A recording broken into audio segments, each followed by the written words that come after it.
You're dealing with an addicted generation. This is a big time bomb ticking. This is no accident. Indeed, it is by design. I mean, seriously? It was my mistake. I mean, I think we can all feel it. To try to make these products as addictive as 400% possible. spike in dopamine. We now know that many of the major social media companies hire individuals called attention engineers who borrow principles from Las Vegas casino gambling, among other places, to try to make these products as addictive as possible. That is the desired use case of these products, is that you use it in an addictive fashion because that maximizes the profit that can be extracted from your attention and data. It literally is a point now where I think we have created tools that are ripping apart the social fabric of how society works. That is truly where we are. The way the technologist Jaron Lanier puts it is that these companies offer you shiny treats in exchange for minutes of your attention and bytes of your personal data, which can then be packaged up and sold. What happened is that the attention economy and this race for attention got more and more competitive. And the more competitive it got to get people's attention on, say, a news website, the more they need to add these design principles, these more manipulative design tactics, as ways of holding on to your attention. You don't realize it, but you are being programmed. Social media tools are designed to be addictive. The actual desired use case of these tools is that you fragment your attention as much as possible throughout your waking hours. That's how these tools are designed to use. Well, we have a growing amount of research which tells us that if you spend large portions of your day in a state of fragmented attention, so large portions of your day where you're constantly breaking up your attention, take a quick glance, do a just check, and just quickly look at Instagram, that this can permanently reduce your capacity for concentration. I am especially worried about this when we look at the younger generation coming up, which is the most saturated in this technology. And it's very addictive because if you pull on the slot machine arm enough, you will win. And you never know which pull will reward you. That's an addictive behavior, and it's dopamine that is driving that addiction. So what happens with social media is Robert Sapolsky, who did the foundational research on this at Stanford, calls it the magic of maybe. When you look at your phone and maybe there's a text there and maybe there's not, and you don't know, when it shows up, that high you get, that's dopamine. It's the magic of maybe. Maybe it'll be there, maybe it won't. When it shows up, you get a 400% spike in dopamine. That is roughly the same amount of dopamine as you're getting from cocaine. It's slightly less than an extremely addictive drug like cocaine. And that's what's happening. We really care what other people think of us. So for example, when you upload a new photo, a new profile photo of yourself on Facebook, that's a moment where our mind is very vulnerable to knowing what other people think of my new profile photo. And so when we get new likes on our profile photo, Facebook, knowing this, could actually message me and say, oh, you have new likes on your profile photo. And it knows that we'll be vulnerable to that moment because we all really care about when we're tagged in a photo or when we have a new profile photo. And the thing is that they control the dial, the technology companies control the dial for when and how long your profile photo shows up on other people's news feeds. So they can orchestrate it so that other people more often end up liking your profile photo over a delayed period of time, for example, so that you end up having to more frequently come back and see what the new likes are. And it's literally rewiring our brain. Even social media, the challenge is, with these terms like Facebook depression and everything. What's that? This is social media depression because whereas everyone's looking at their feed and they're comparing their lives to other people, their highlights of other people's lives. Wow. And there's actually less life satisfaction, more sadness, depression, and stuff like that. And it's interesting because if you think about things that routinely produce a lot of dopamine, alcohol, for example, there's a drinking age, right? We have a drinking age. The alcohol releases a whole lot of dopamine. It makes you feel really, really good. We say, okay, you can have that, but you gotta wait. You gotta be 21 years old. We don't do that with social media. We're, essentially putting highly addictive drugs into the hands of kids before they have any natural defenses against them.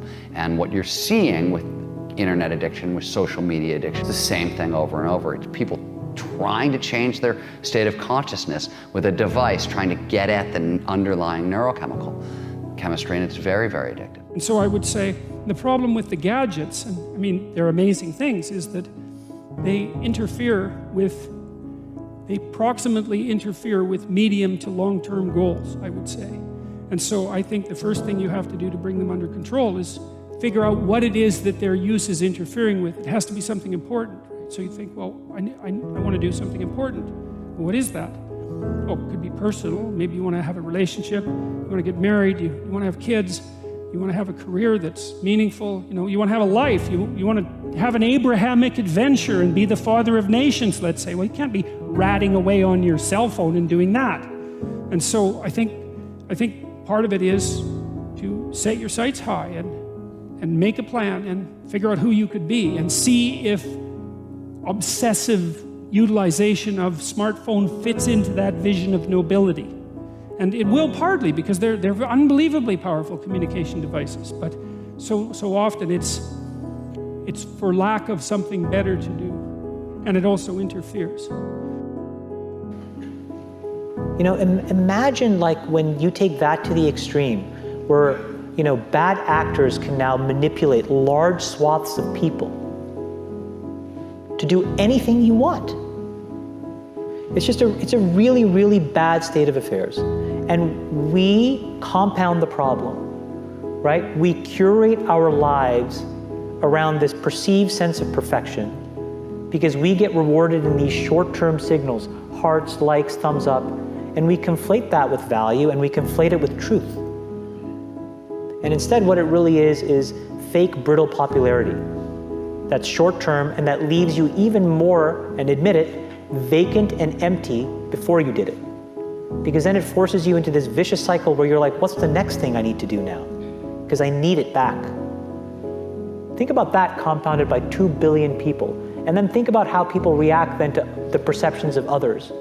It's really bad. So we know from the research literature that the more you use social media, the more likely you are to feel lonely or isolated. We know that the constant exposure to your friends' carefully curated positive portrayals of their life can leave you to feel inadequate and can increase rates of depression.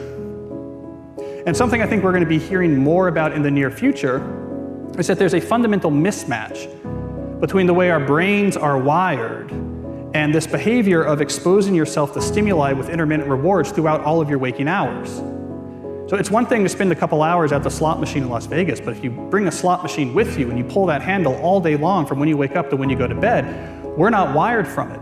It short circuits the brain, and we're starting to find that it has actual cognitive consequences, one of them being this sort of pervasive background hum of anxiety. Here's the thing. The world we live in isn't real. Social media isn't real. And by design, social media rewards us for showing our best life.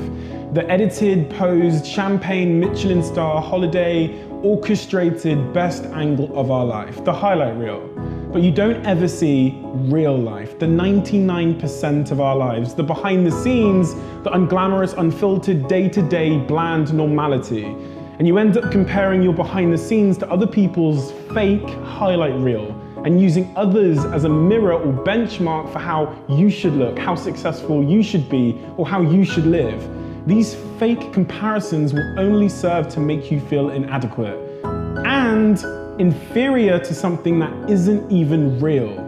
Research continually shows that comparing your life to someone else's creates envy, low self-confidence, low self-esteem, and depression. You compare yourself to other people every single day, consciously or subconsciously, and no matter what I say, you're not going to stop because comparing one thing to another is a natural human thing to do. Whether we want to admit it or not, a big reason why anything has value is because there's something worse or better to compare it to. Think about it. An old brick of a mobile phone with a big aerial is only considered amazing in a world before the smartphone. The horse and carriage is only considered a phenomenal mode of transport until the car comes along. The answer isn't to stop making comparisons because unfortunately we can't control that. But you have to change the object of your comparison from someone else to yourself. You have to measure yourself against yourself. And by doing this, you start at a base point where you consider yourself to be perfectly fine exactly how you are. But it also is the most effective, motivating, and healthy way to work to improve yourself. You'll become your happier self when you stop putting pressure on yourself to be more like someone else, and when you start comparing real to real. We're in a really bad state of affairs right now, in my opinion. It is eroding the core foundations of how people behave by and between each other. And I don't have a good solution. You know, my solution is I just don't use these tools anymore. I haven't for years. It's created huge tension with my friends, huge tensions in my social circles. If you look at, like, you know, my Facebook feed, I've posted maybe 2 times in 7 years. 3 times, 5 times. It's less than 10. And it's weird. I guess I kind of just innately didn't want to get programmed. And so I just tuned it out. But I didn't confront it. And now to see what's happening, it really bums me out. Back in the 1970s and the early 80s at Xerox PARC, when Steve Jobs first went over and saw the graphical user interface, the way people talked about computers and what computers were supposed to be was a bicycle for our minds. That here we are, you take a human being and they have a certain set of capacities and capabilities. And then you give them a bicycle and they can go to all these new distances. They're empowered to go to these brand new places and to do these new things, to have these new capacities. And that's always been the philosophy of people who make technologies. How do we create bicycles for our minds to do and empower us to feel and access more? Now, when the first iPhone was introduced, it was also the philosophy of these technologies. How do we empower people to do something more? And in those days, it wasn't manipulative because there was no competition for attention. Photoshop wasn't trying to maximize how much attention it took from you. It didn't measure its success that way. And the internet overall had been in the very beginning not designed to maximize attention. It was just putting things out there, creating these message boards. It wasn't designed with this whole persuasive psychology that emerged later. If you feed the beast, that beast will destroy you. If you push back on it, we have a chance to control it and rein it in. And it is a point in time where people need to hard break from some of these tools and the things that you rely on. The short-term dopamine-driven feedback loops that we have created are destroying how society works. No civil discourse, no cooperation, misinformation, mistruth. And it's not an American problem. This is not about Russian ads. This is a global problem. Mr. Zuckerberg, would you be comfortable sharing with us the name of the hotel you stayed in last night?